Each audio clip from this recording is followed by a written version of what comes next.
მოდით ვნახოთ მეგობრებო, რას გეტყოდათ ახლა თქვენს მიერ ჩაფიქრებული პიროვნება. ჩაიფიქრეთ ნებისმიერი ადამიანი, არ არის რომანტიული თვალსაზრისით, რომ ჩაიფიქროთ აუცილებელი. პირადი კონსულტაციის მსურველებმა მომწერეთ პირადში და ვნახოთ, აბა რას გეტყოდათ ახლა. რას გეტყოდათ ახლა?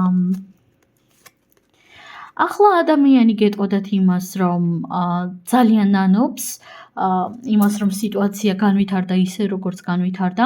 მას ძალიან დიდი სურვილი აქვს იმისა, რომ ყველაფერი სულ სხვანაირად ყოფილიყო თქვენ შორის. კიდევ რას გეტყოდათ?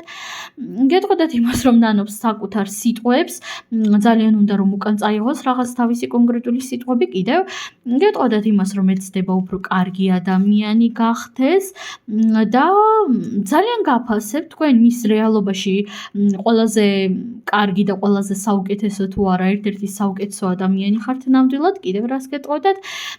ძალიან ბევრს ფიქრობს თქვენზე და ფაქტობრივად ვერ აჩერებს თქვენზე ფიქრებს.